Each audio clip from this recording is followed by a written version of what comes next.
Hi friends, how are you. आज हम लोग डिस्पर्जन डिस्कस करते हैं। डिस्पर्जन यानी कि प्रिज्म सीन में आ गया। अभी तक काफ़ी टाइम से लेंस कन्वेक्स कनकेव ये सब चल रहा था। अब थोड़ा सा टेस्ट चेंज करते हैं रे ऑप्टिक्स में और आते हैं डिस्पर्जन पे।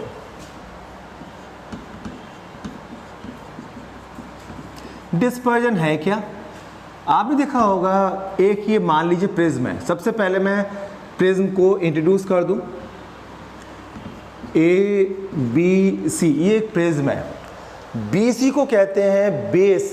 प्रिज्म जहां पे रखा जाता है, this is base of prism.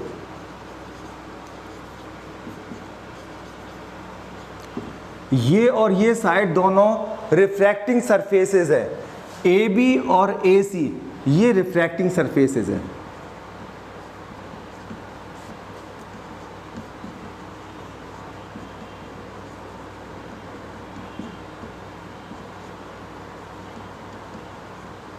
These are the refract, क्योंकि यहाँ से रेज जाएंगी रेयर टू डेंसर मीडियम या डेंसर टू रेयर, जो भी सराउंडिंग मीडियम है, और एक रिफ्रैक्शन यहाँ होना है, एक रिफ्रैक्शन यहाँ आना है। तो दोनों पे रिफ्रैक्शन सरफेस पे, इसलिए इनका नाम हो गया refracting surface.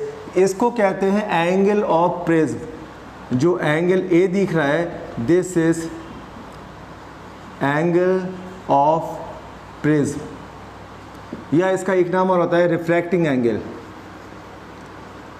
Refracting angle of prism.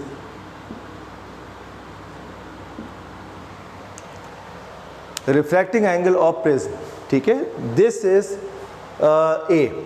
बार बार इसका जिक्र आएगा, तो ये मैं नाम कर दिया। रेज जब भी आएगी, मान लीजिए एक ये रेज आ रही है, यहाँ पे परपेंडिकुलर डाल दीजिए, ये हो गई रिफ्रैक्टेड रे।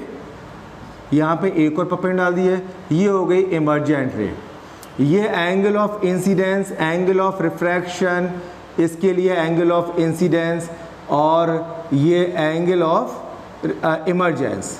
IE, R1, R2 ले लीजिए। ये चार एंगल हो गए। इस रे का नाम नॉर्मली आप जानते हैं इंसिडेंट रे, रिफ्रैक्टेड रे, और ये इमर्जेंट रे। प्रिज्म की प्रॉपर्टी है कि हमेशा रेज आफ्टर इमर्जेंस बेस की तरफ बैंड होती है। ये प्रिज्म की एक खास प्रॉपर्टी होती है। इसको भी दोस्तों याद रखना कि जब भी रेज जाएगी, तो जब फाइनली इमर्ज होगी, बाहर निकलेगी, तो हमेशा बेस की तरफ ही बैंड हो जाती है, ठीक है। तो ये मैंने आपको एक प्रिज्म का इंट्रोडक्शन दिया। अब डिस्पर्जन क्या है वो भी मैं आपसे बात करूंगा, लेकिन उससे पहले मैं बात करूंगा एंगल ऑफ डेविएशन की। एंगल ऑफ डेविएशन है क्या? Angle of deviation, angle of deviation है क्या? राइट, एंगल ऑफ डेविएशन होता है, मान लीजिए ये प्रिज्म है, यहां से रे इंसिडेंट हुई, ए बी सी प्रिज्म को कुछ नाम दे देते हैं, और यहाँ से रिफ्रैक्ट हुई, फिर एक बार और रिफ्रैक्ट हुई। अगर ये प्रिज्म नहीं होता तो ये रे बिल्कुल स्ट्रेट सीधी निकलती। क्यों निकलती? बिकॉज रे की प्रॉपर्टी ही है कि लाइट स्ट्रेट लाइन में ट्रैवल करती है, and the straight line path on which the light travel is called रे। तो ये इसे स्ट्रेट जाना था, रे की नेचर ही ऐसी होती है। लेकिन फाइनली ये जा रही है इधर, तो इसको थोड़ा पीछे एक्सटेंड करो। इसे कहते हैं angle of deviation. This is angle of deviation. क्योंकि आप ही देखो, ओरिजिनली इसकी डायरेक्शन थी ये, और फाइनली जा रही है ऐसे, तो अपनी ओरिजिनल डायरेक्शन से इतने एंगल से डेविएट हो गई। जाना था ऐसे, लेकिन फाइनली जा रही है ऐसे, तो अपने ओरिजिनल पाथ से इतने एंगल से डेविएट हो गई। तो ये वाला एंगल है एंगल ऑफ डेविएशन। हमारा ऑब्जेक्टिव इस स्टडी का है एंगल ऑफ इंसिडेंस के साथ साथ डेल्टा कैसे चेंज होता है। यानी इसे परपेंडिकुलर डाला, this is angle of incidence. I अगर मान लो 35 डिग्री का है तो उससे करस्पॉन्डिंग डेविएशन एंगल कितना होगा। 40 डिग्री पे अगर मैंने लाइट को इंसिडेंट किया तो डेविएशन एंगल क्या होगा, 45 पे क्या होगा, 55 पे क्या होगा, 50 पे क्या होगा, एंड सो ऑन। यानी मेरा ऑब्जेक्टिव है आई के साथ डेल्टा कैसे वेरी करेगा, और डेल्टा क्या है, एंगल ऑफ डेविएशन। तो आई और डेल्टा का रिलेशनशिप हम लोग स्टडी करेंगे। इसके लिए मैं एक अच्छी सी फिगर बना देता हूं आपके लिए।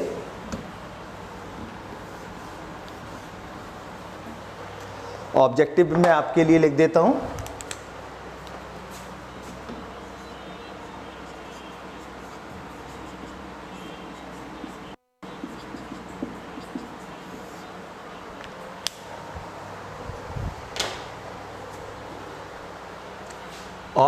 ऑब्जेक्टिव क्या है,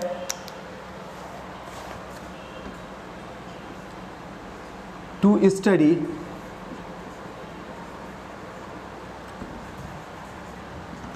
the behavior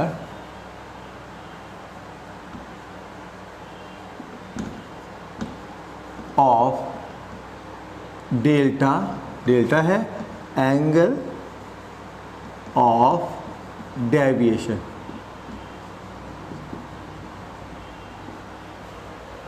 angle of deviation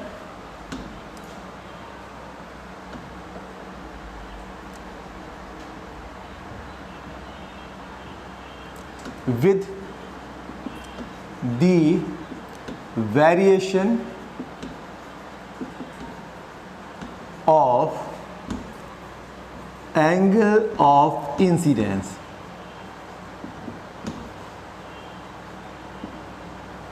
angle of incidence i और डेल्टा में क्या रिलेशन है, आई के वेरी करने के साथ डेल्टा कैसे वेरी करता है, ये स्टडी करना है। इसके लिए फिर से मुझे प्रिज्म ड्रॉ करना पड़ेगा। तो दिस इज प्रिज्म, ये है angle of prism A, B C इसका बेस है। यहाँ से लाइट इंसिडेंट हो रही है, यहाँ से रिफ्रैक्ट हुई, यहाँ से एक बार और रिफ्रैक्ट हुई और इमर्जेंट रे। ओरिजिनल डायरेक्शन इसकी है ये, इसको मैं पीछे बुलाता हूँ। तो दिस इज डेल्टा। इसमें यहाँ पे नॉर्मल ड्रॉ कर देता हूँ। This is angle of incidence, this is angle of refraction, this is angle of refraction, और ये हमारा एंगल ऑफ इमर्जेंस। ठीक है, तो ये वेरियस एंगल मैंने लेवल कर दिए, सबके नाम लिख दिए। अब मुझे एंगल ऑफ डेविएशन का कैलकुलेशन करना है। ठीक है, उसके लिए मैं एक पहले डेरिवेशन कर लूँ छोटा सा, इसमें काम आएगा। दोनों परपेंडिकुलर्स को मैंने एक्सटेंड करके ज्वाइन कर दिया। तो इस पॉइंट को नाम दे देता हूँ D, इस पॉइंट को नाम देता हूँ E, और ये दे देता हूँ O। तो ADOE एक क्वाड्रिलेटरल है, 4 साइड की फिगर है, 1 2 3 4। तो ऑल द 4 एंगल का सम क्या होना चाहिए, 360।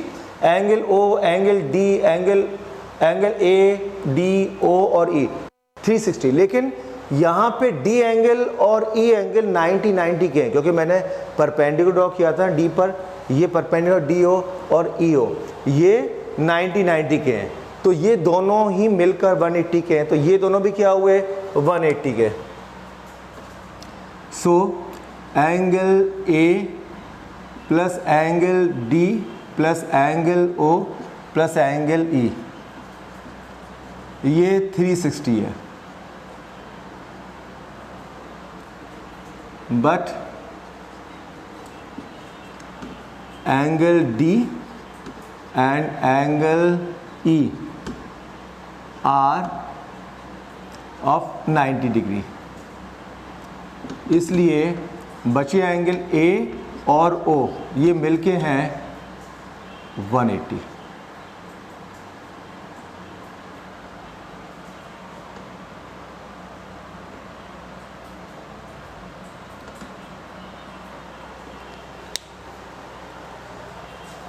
AO 180 डिग्री, राइट, इनका सम। अब DEO ये एक ट्राइंगल है। In triangle DEO all the three angle का सम 180 होता है, angle D plus angle O plus angle E, तीनों का सम है 180 डिग्री। अब 1 और 2 इक्वेशन से आप O की वैल्यू यहाँ से इसमें डाल दो 1 से, तो ये हो जाएगा एंगल D प्लस O की value 180 minus A, 180 minus A, O की जगह डाल दिया plus E is equal to 180। तो 180 से 180 कैंसिल, माइनस A उधर गया, तो ये हो गया angle A is equal to angle D plus angle E। और D और E कितना है ये देख लीजिए, ये एंगल ये है R1 और ये है R2, ठीक है। तो इसमें लिख दीजिए R1 plus R2 is equal to angle A। तो ये ध्यान रखिएगा R1 R2 प्लस O ये तीनों एक ट्राइंगल के एंगल थे, इसलिए 180 डिग्री थे, और इसका सम भी 180 है। तो R1 प्लस R2 A के इक्वल होगा। ये मैंने अभी आपको प्रूव करा, ये हमारा डेरिवेशन में कहीं काम आएगा, इसको ध्यान रखना। ये बड़ा इंटरेस्टिंग रिजल्ट है, क्योंकि I जब चेंज करेंगे तो अकॉर्डिंगली R1 चेंज हो जाएगा, R2 चेंज हो जाएगा, E चेंज हो जाएगा। तो R1 R2 I के चेंज होने के साथ चेंज होंगे, बट इनका सम कभी चेंज होगा, सम हमेशा A के इक्वल रहेगा। और A तो कांस्टेंट है, एक गिवन प्रिज्म का एंगल ऑफ प्रिज्म तो कांस्टेंट होता है। तो R1 R2 चेंज होंगे, पर उनका सम हमेशा A के इक्वल होगा। तो इस रिजल्ट को आप याद रखना, आगे काम आएगा। अब मैं एंगल ऑफ डेविएशन की कैलकुलेशन करता हूं। Delta is angle of deviation,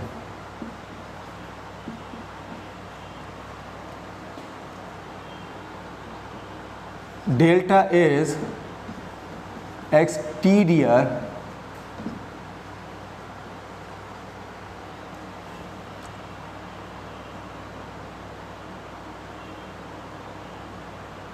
delta is exterior angle of triangle, इसका नाम देते हैं कुछ M, इस पॉइंट का नाम MDE,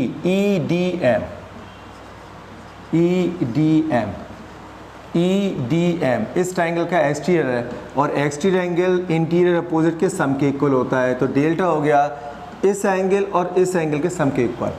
अब ये एंगल क्या होगा, ये दोस्तों देख लीजिए, I ये वर्टिकल अपोजिट है, पूरा I होगा, वर्टिकल अपोजिट एंगल इक्वल होते हैं। I में से नीचे वाला एंगल R1 माइनस कर दो तो ये आएगा, तो ये एंगल है I1 माइनस R1, ये वाला जो एंगल आएगा ये है I1 माइनस R1। और सिमिलरली ये E है, तो ये पूरा E होगा, तो ये वाला जो एंगल होगा ये होगा E माइनस R2। तो डेल्टा हो गया I minus R1 plus E minus R2, minus minus इकट्ठा करके लिख लीजिए, तो माइनस R1 प्लस R2, और R1 प्लस R2 की वैल्यू यहाँ से लिख दीजिए, थर्ड इक्वेशन नाम देते हैं इसको। तो according to equation 3 R1 plus R2 is equal to A। So ये हो गया delta is equal to I plus E minus A। ये रिलेशन 1 या 2 मास का डेराइव करने को भी आता है। तो angle of incidence, angle of emergence और R1 R2 हो गए यहाँ पे अंदर वाले एंगल, इनका रिलेशन हो गया R1 प्लस R2 A के इक्वल। तो ये भी हो गया। अब मुझे एंगल ऑफ इंसिडेंस और डेल्टा में रिलेशन देखना है। डेल्टा मैं कैसे करूँगा, तो ये है delta angle, this is delta, ठीक है। इसको सिंपली आप, क्योंकि मैंने किसी में भी एंगल का साइन नहीं लगाया है, आप इसको ऐसे भी कर सकते हैं, या delta is equal to I plus E minus A। ये इंपॉर्टेंट डिडक्शन आ गया। अब डेल्टा और I का ग्राफ क्या होगा, तो इस ग्राफ के लिए मुझे थोड़ी सी स्पेस खाली करनी होगी। मैं इधर की स्पेस खाली कर देता हूँ।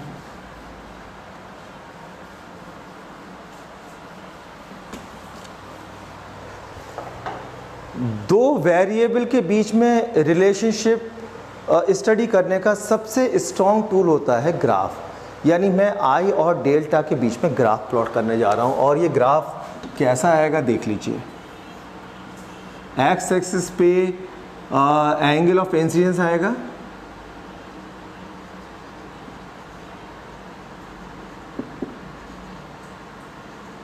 और यहाँ पे angle of deviation,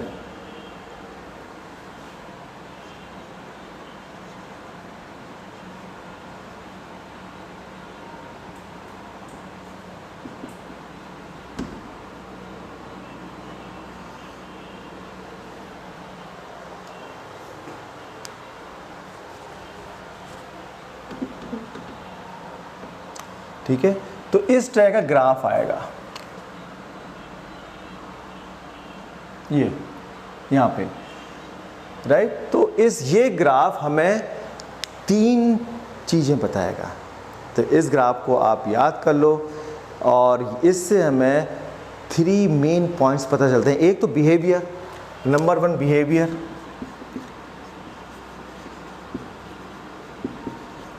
of delta with respect to I.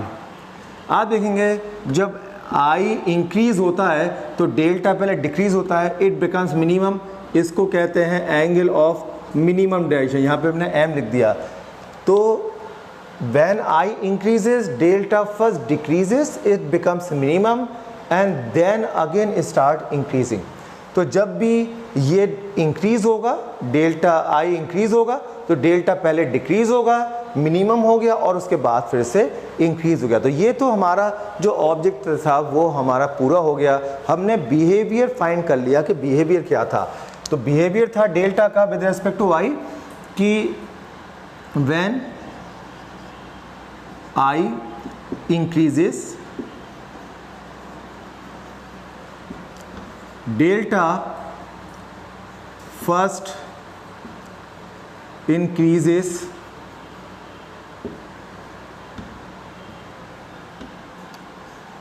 becomes minimum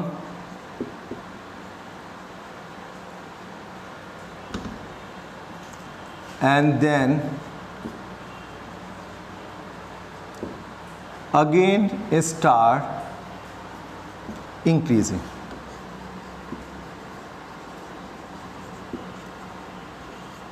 ये तो होगा बिहेवियर। जो आपको ये शेप जो आई है वो बिहेवियर को डिस्क्राइब कर रही है।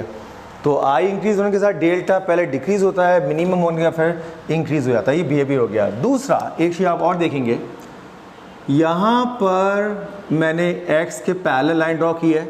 इस पे i की वैल्यू लेट से है i1 और यहाँ पे i की वैल्यू है i2।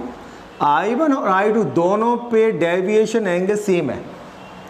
इसका मतलब है कि there exist two angle of incidence at which angle of deviations becomes equal. यानी हर एंगल के अलावा एक एंगल और होगा जहाँ पे डेल्टा सेम होगा। मतलब फॉर एग्जांपल जैसे 30 डिग्री पर डेल्टा कुछ आया, फिर हो सकता है 55 पे भी सेम आ रहा हो डेल्टा। तो हर आई के साथ एक इसका पार्टनर और होगा, यानी दो एंगल आई ऐसे जिस पर डेल्टा सेम आएगा। बिकॉज एक बार इंक्रीज होता है फिर डिक्रीज होता है, तो डिक्रीज और इंक्रीज में हर एंगल से दो बार गुजरता है। ये उस टाइप की ही सिचुएशन है जैसे आपने एक बॉल को नीचे किया, बाउंस बैक होके वापस आए। हर राइड को दो बार कवर करेगी बॉल, एक नीचे जाते वक्त एक ऊपर आते वक्त। ऐसे यहाँ पर ये देखिए एंगल है, ये इस लाइन को रिप्रेजेंट कर रहा है, ये इधर। तो एंगल पहले डिक्रीज हुआ, मिनिमम हुआ, फिर इंक्रीज हुआ। तो दो बार सेम एंगल से पास हो रहा है, एक छोटा होते वक्त और एक इंक्रीज होते वक्त। तो इसको ध्यान रखना। तो ये तो हो गया बिहेवियर। दूसरा इसका हो गया देयर एग्जिस्ट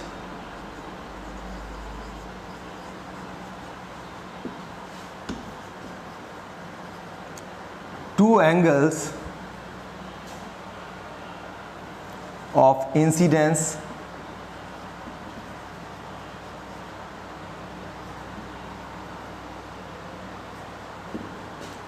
at which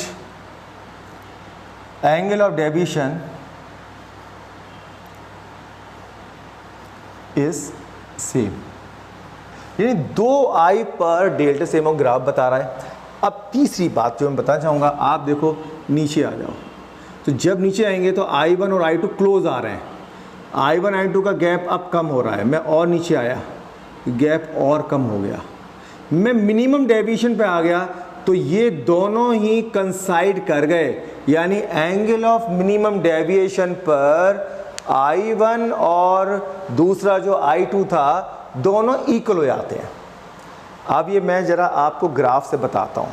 मैंने जो आपको बताया था सेकंड पॉइंट कि दो एंगल ऐसे होते हैं जहाँ पे डेल्टा सेम आता है, ये तो इस ग्राफ की देना। अब ये वाला पॉइंट इसमें कहाँ रिफ्लेक्ट हो रहा है, मैं आपको एक्सप्लेन करता हूँ।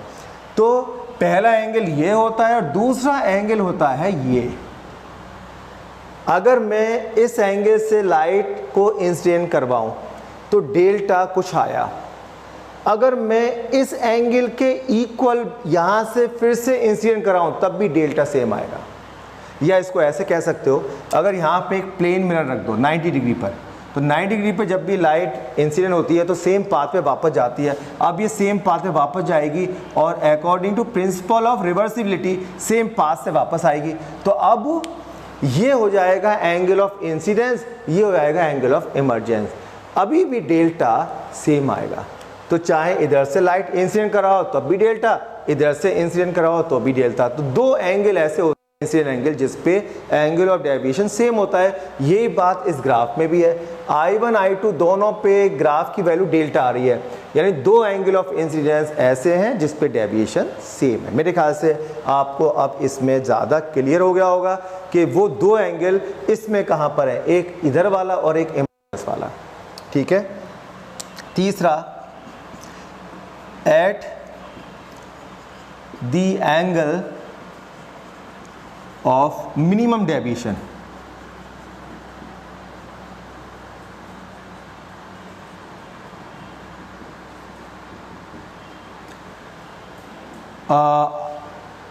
I becomes equal to E।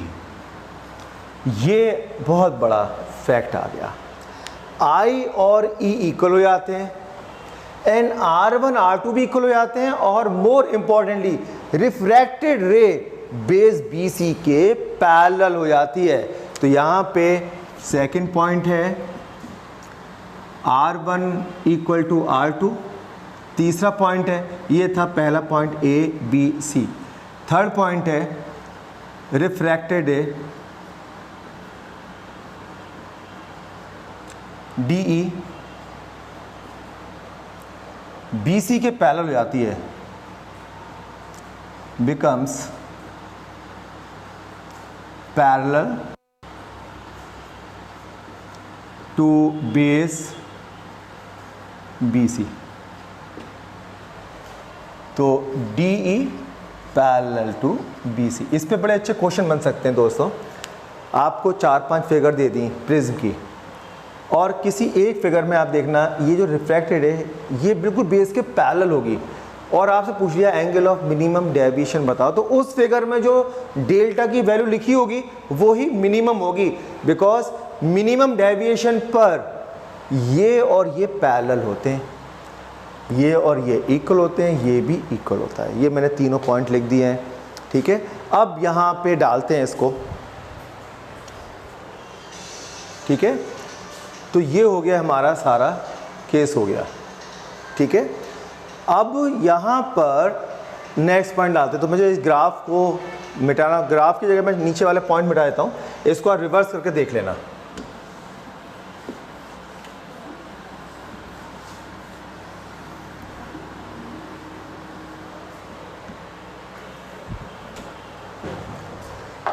यहाँ पे प्रिज्म फॉर्मूला मैं ड्राइव करने जा रहा हूँ।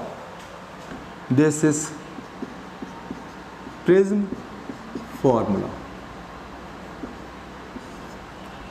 इसमें आप देखो at the angle of minimum deviation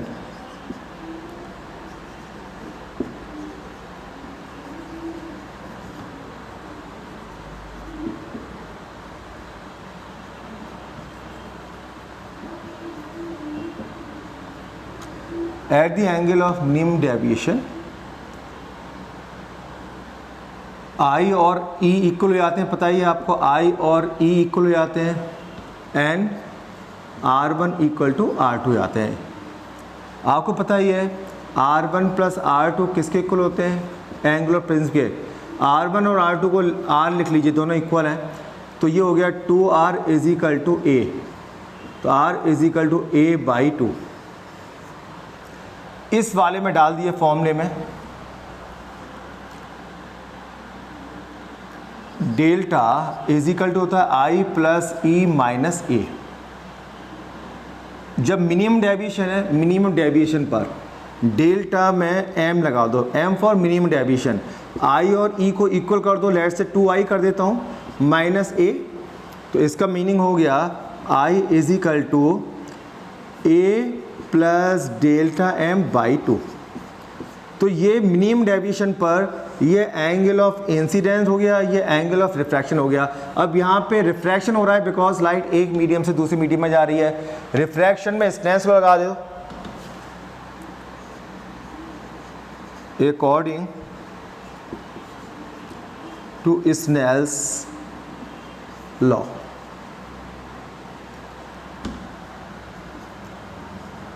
sign I upon sine R is equal to mu. ये है प्रिज्म के मटेरियल का रिफ्रैक्शन। I और R की वैल्यू यहाँ से आप पुट कर दो, बस आपका काम खत्म। साइन I की जगह लिख दो sine A plus delta m/2 upon sine R। R हमारा है A/2 is equal to mu. ये हो गया आपका एंगल, ये प्रिज्म फॉर्मूला। ये जो फॉर्मूला आप देख रहे हैं, दिस इज प्रिज्म फॉर्मूला के नाम से फेमस है, ठीक है। इस पे बेस 1 और 2 मार्क्स के क्वेश्चंस आते हैं। जैसे मान लीजिए एक इक्विलेटरल प्रिज्म है, इक्विलेटरल मतलब एंगल ए हो गया 60, तो ए 60 हो गया, 60/2 30 आ गया यहाँ पे, या 60 आ गया। और रिफ्रैक्टिव इंडेक्स मान लिए इसका है √3, तो म्यू √3 हो गया। तो मिनिमम डेविएशन बताओ क्या होगा, तो मिनिमम डेविएशन निकाल सकते हैं आप, निकाल के देखो 60 डिग्री आएगा। अदरवाइज या फिर डेल टाइम दे दिया और म्यू पूछ लिया। मैं आपको एक क्वेश्चन करके दिखाता हूँ।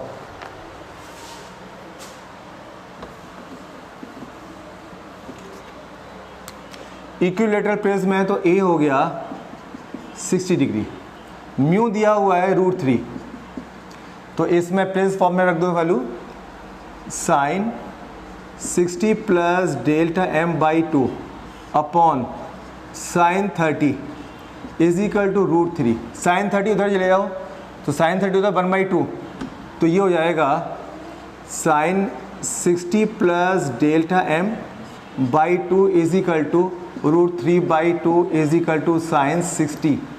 तो ये हो गया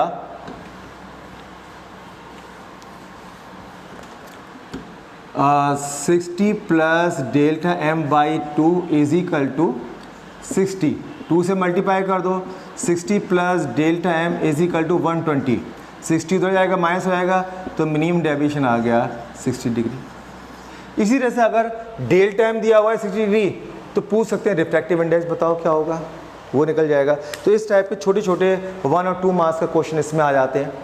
तो ये हमने स्टडी की किसकी, ये एंगल ऑफ मिनिमम डेविएशन की स्टडी की, एंगल ऑफ डेविएशन और आई के बिहेवियर की स्टडी की। साथ साथ जो हमें ग्राफ मिला, उस ग्राफ ने हमें 2 बातें और एक्स्ट्रा बताई। टोटल में 3 बातें पता चली। एक आई और डेल्टा का बिहेवियर, दूसरा कि there exist 2 angle of incidence at which delta is equal, तो एक एंगल ये होता है, एक एंगल ये होता है, और मिनिमम डेविएशन की पोजीशन पर ये और ये इक्वल हो जाते हैं, R1 R2 इक्वल हो जाते हैं, और सबसे खास बात ये रे इसके पैरेलल हो जाती है। हमने प्रिज्म फॉर्मूला भी डिराइव कर लिया। अब मैं आपको एक स्पेशल कंडीशन बताता हूँ जिसमें अगर ये angle A is very small,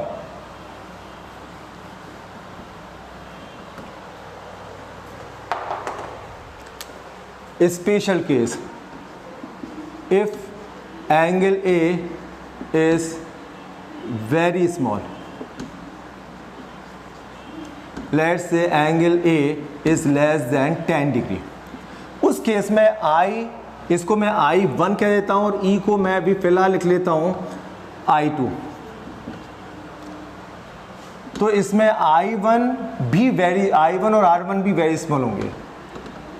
so I1 and R1 will be small। Snell's law,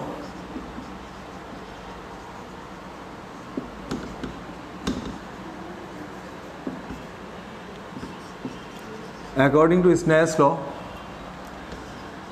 sin I upon sin R is equal to होता है म्यू। sin I जब I स्मॉल है तो sin I होगा I के इक्वल, that is I1 upon R1। तो I1 is equal to mu R1। Similarly जब हम यहाँ पे लगाएंगे तो ये आएगा I2 is equal to mu R2। I1 is equal mu R1 और I2 is equal to mu R2। अब यहां पे आप रखो डेविएशन वाले एंगल में, delta is equal to I plus E minus a होता है। I हो गया म्यू R1, E हो गया mu R2 minus a, mu common ले लो, R1 प्लस R2 माइनस ए, डेल्टा R1 प्लस R2 होता है ए और ए कॉमन आ गए, म्यू माइनस 1। यहाँ से डिस्पर्जन डिफाइंड हो जाएगा। ये फॉर्मूला बड़े काम का आ गया, यहाँ से डिस्पर्जन हम लोग डिफाइन कर पाएंगे।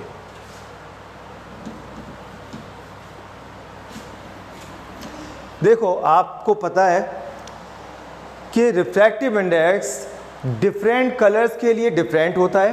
ये हमने लेंस मेकर्स फॉर्मूले में सीखा था, कोचीज फॉर्मूला, कि लैम्डा स्क्वायर के इनवर्सली प्रोपोर्शनल होता है रिफ्रैक्टिव इंडेक्स। विबग्योर आपको याद ही होगा। तो वेवलेंथ इंक्रीज होता है रेड की तरफ और वेवलेंथ इंक्रीज और रिफ्रैक्टिव इंडेक्स डिक्रीज होता है। तो डिफरेंट रिफ्रैक्टिव इंडेक्स के लिए डेविएशन भी क्या होगा, डिफरेंट। अब मान लो वाइट कलर की लाइट आपने इंसिडेंट की, वाइट कलर की लाइट कितने कलर से मिलके बनती है, 7 कलर से। 7 कलर्स मिला दोगे तो वाइट कलर की लाइट बनती है। मान लो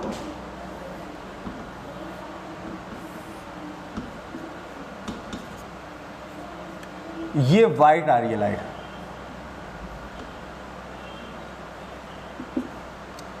ठीक है, ये नॉर्मल।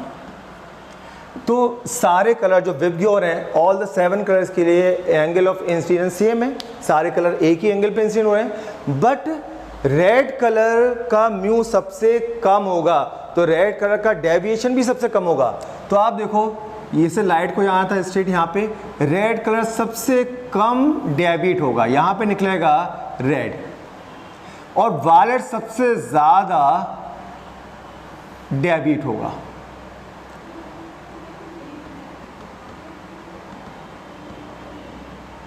ये होगा रेड का डेविएशन और ये होगा वायलेट का डेविएशन। पूरे वायलेट के एंगल में डेल्टा आर माइनस कर दो तो वो एंगुलर डिस्पर्जन आएगा, ये आएगा, ये आपको एंगल दिखाई दे रहा है ये वाला, तो ये एंगल आएगा, दिस इज कॉल्ड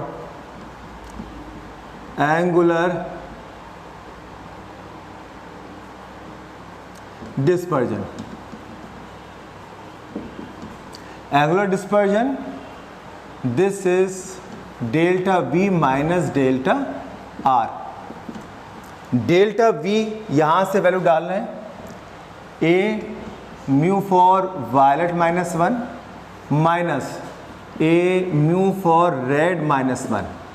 तो यहाँ 1 और 1 कैंसिल हो जाएगा, ए कॉमन आएगा, mu violet minus mu for red. ये एंगुलर डिस्पर्जन हो गया। और डिस्पर्जिव पावर, डिस्पर्सिव पावर एक नई टर्म आती है, वो होती है angular dispersion, angular dispersion divide by mean deviation.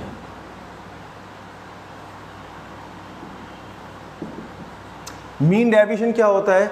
Mean deviation जो इनके बीच वाला कलर है, ये येलो वाला कलर मीन कलर माना जाता है। तो येलो कलर का जो डेविएशन होगा यहाँ कहीं आएगा, तो ये मीन का डेविएशन हो जाएगा, उससे डिवाइड कर दो। तो एंगुलर डिस्पर्जन कितना था? A mu violet minus mu r, ये था एंगुलर डिस्पर्जन। और mean deviation a mu for mean colour -1, a से ए कैंसिल हो गया, तो डिस्पर्सिव पावर है mu v minus mu r upon mu m -1।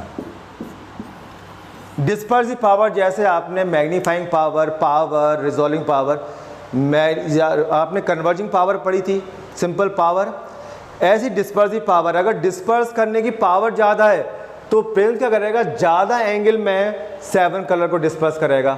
White colour 7 colours में split हो गई, और 7 कलर्स कितने एंगल में डिस्पर्स हुए?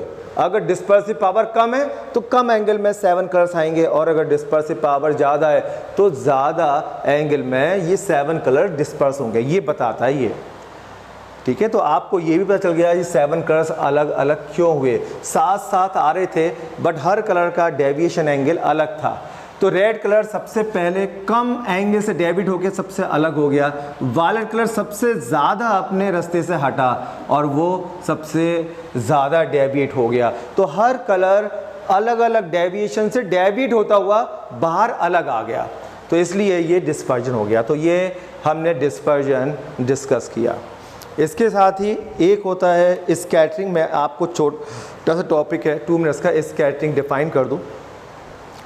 स्कैटरिंग और डिस्पर्जन में डिफरेंस क्या है? स्कैटरिंग जैसे अगर आप वाटर पोर करते हो तो वाटर ऑल द डायरेक्शन में स्प्रेस होता है, वाटर के छींटे चारों तरफ जाते हैं, चारों तरफ जाना ये स्कैटरिंग है। और डिस्पर्जन में देख रहे हो चारों तरफ नहीं एंगल, एक पर्टिकुलर एंगल में ही डिस्पर्स हुआ है। तो जब भी लाइट पार्टिकल से टकरा कर स्कैटर्ड होती है तो 2 तरह की स्कैटरिंग होती है। जो पार्टिकल्स हैं उनका साइज क्या है? अगर पार्टिकल का साइज वेवलेंथ के कंपैरिजन में बहुत बड़ा है तो स्कैटर्ड लाइट में हर कलर की इंटेंसिटी इक्वल होती है। मतलब 7 कलर आ रहे हैं, ये है इंसिडेंट, और इसके बाद टकराने के बाद जो स्कैटर्ड हो गए वो स्कैटर्ड लाइट है। स्कैटर्ड लाइट में हर कलर की इंटेंसिटी इक्वल होगी तो वाइट कलर का वाइट कलर ही रहेगा।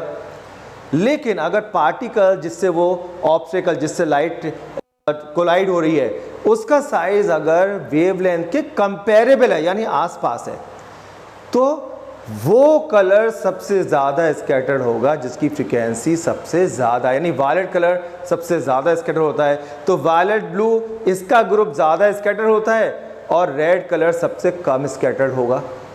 यही रीज़न है कि स्काई ब्लू दिखाई देता है जबकि क्लाउड्स वाइट दिखाई देते हैं। लाइट आ रही है, सन की लाइट वाइट लाइट में काउंट होती है, उसमें ऑल द 7 कलर्स हैं। तो जब वो क्लाउड्स से पास होती है तो क्लाउड्स में होते हैं वाटर पार्टिकल्स या हो सकता है जो वाटर की ड्रॉपलेट्स हैं उनका साइज वेवलेंथ के कंपेरिजन बहुत बड़ा है। तो स्कैटर्ड लाइट में हर कलर की इंटेंसिटी इक्वल होगी, इसलिए वाइट की वाइट रहेगी, हमें क्लाउड्स वाइट दिखाई देंगे। लेकिन एयर पार्टिकल का साइज वेवलेंथ के कंपेरेबल होता है। तो जब एयर पार्टिकल से लाइट टकराकर चारों तरफ फैलती है, स्कैटर्ड होती है, तो स्कैटर्ड लाइट में उस कलर की इंटेंसिटी ज़्यादा होगी, यानी वो कलर सबसे ज़्यादा स्कैटर्ड होगा जिसकी फ्रीक्वेंसी सबसे ज़्यादा, ब्लू वाला ग्रुप सबसे ज़्यादा स्कैटर्ड होगा। तो चारों तरफ फैल जाता है ब्लू कलर, तो हमें स्काई ब्लू कलर का दिखाई देता है। इसमें एक क्वेश्चन पूछा जाता है कि जो एस्ट्रोनॉट्स हैं जो मून पे गए हैं उनको स्काई कैसे दिखाई देगा? वहाँ तो एयर है नहीं तो वहाँ पे स्कैटरिंग होगी नहीं, तो उनको ब्लैक दिखाई देगा एस्ट्रोनॉट्स को। तो दोस्तों स्कैटरिंग हो गई। स्कैटरिंग में क्वेश्चन भी डिस्कस हो गया, क्लाउड्स वाइट क्यों दिखाई देते हैं और स्काई ब्लू क्यों दिखाई देता है। और आपको स्कैटरिंग भी आ गई। तो स्कैटरिंग और डिस्पर्जन दोनों कंप्लीट हो गए। इसके साथ ही मैं ये वीडियो फिनिश करता हूँ। इसके बाद नेक्स्ट वीडियो होगा ऑप्टिकल इंस्ट्रूमेंट का, मैं उसमें आपसे मुलाकात करूँगा। Until then good bye, have a nice time, take care.